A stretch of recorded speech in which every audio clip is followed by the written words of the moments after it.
భారత రాష్ట్ర సమితి ఒక కీలక నిర్ణయం తీసుకున్నది. పార్టీ అధ్యక్షులు కల్వకుంట్ల చంద్రశేఖరరావు గారి ఆదేశం మేరకు పార్టీ ఎమ్మెల్సీగా ఉన్న కవిత గారు గత కొన్ని రోజులుగా పార్టీ వ్యతిరేక కాంగ్రెస్ పార్టీ ఉచ్చులో పడడం, కాంగ్రెస్ పార్టీ చెప్పినట్లే నడుచుకోవడం, పార్టీ సీనియర్ నాయకుల మీద అనవసరమైన బాధ్యతారహితమైన ప్రకటనలు చేయడం,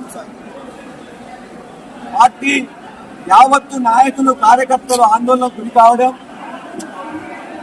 60 లక్షల మంది సభ్యులు కలిగి ఉన్న భారత రాష్ట్ర సమితిలో ప్రతి ఒక్కరికి కూడా వారికి ఎంత హక్కు ఉన్నదో అంతే హక్కు ఉంటుంది. కాబట్టి అలా భారత రాష్ట్ర సమితి కార్యకర్తల యొక్క మనోభావాలు దెబ్బతినకుండా ఉండాలని వారి ఆందోళన గమనించి యావత్తు పార్టీ ర్యాంక్ అండ్ ఫైల్ కోరుకున్న విధంగా ఇవాళ భారత రాష్ట్ర సమితి నుండి కల్వకుంట్ల కవిత గారిని సస్పెన్షన్ చేస్తూ ఆర్డర్స్ ఇవ్వడం జరిగింది. ఇది యావత్తు రాష్ట్ర పార్టీ యంత్రాంగం బాధతో తీసుకున్న నిర్ణయమైన పార్టీకి ఆందోళన కలిగించే విధంగా, పార్టీని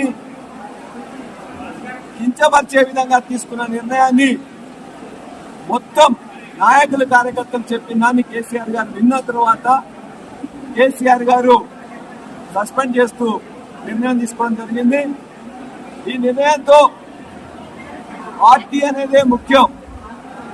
పార్టీ ముందు తన కూతురైనా దగ్గర బంధువులైనా ఎవరైనా కూడా సమానమే అని చెప్పేసి చెప్పడం జరిగింది. కాంగ్రెస్ పార్టీకి అలవాటు భారతదేశంలో ఇప్పటి వరకు అనేక ప్రాంతీయ పార్టీలలో కుటుంబాలలో చిచ్చు పెట్టింది కాంగ్రెస్ పార్టీ. అది తమిళనాడు ఉదాహరణ తీసుకున్నా, కర్ణాటకలో జేడీఎస్ ఉదాహరణ తీసుకున్నా, లేక ఇతర పార్టీలలో ఎక్కడ తీసుకున్నా కూడా ప్రాంతీయ పార్టీల్లో కుటుంబాలు ఉన్నప్పుడు ఆ కుటుంబాల్లో చిచ్చు పెట్టడం అనేది కాంగ్రెస్ పార్టీకి వెన్నతో పెట్టిన విద్య. ఇవాళ ఇక్కడున్న కాంగ్రెస్ పార్టీ కూడా దురదృష్టవశాత్తు వారి యొక్క దుశ్చర్యలకు కవిత లోన్ కావడం, మా పార్టీని బలహీనపరిచే విధంగా చూడడం, దానిని యావత్తు నాయకులు కార్యకర్తలు కూడా కేసీఆర్ గారికి పార్టీ నాయకత్వానికి చెప్పినప్పుడు తప్పనిసరి పరిస్థితుల్లో బాధాకరంగానే ఈ నిర్ణయం తీసుకున్నారు. ఇక్కడ ఇలా ఈ జనగామ నియోజకవర్గంలో జరుగుతున్న యావత్తు నాయకులు కార్యకర్తలు కూడా మీరు చూసిండ్రు, ఇదే అభిప్రాయం వ్యక్తం చేసిండ్రు.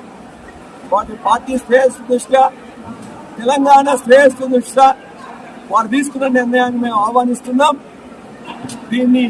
ఈ చర్యతో ఇంకెవరన్నా కూడా పార్టీ వ్యతిరేకంగా మాట్లాడినట్లయితే వారు కూడా ఆలోచించుకోవాల్సిందిగా కోరుతున్నాం.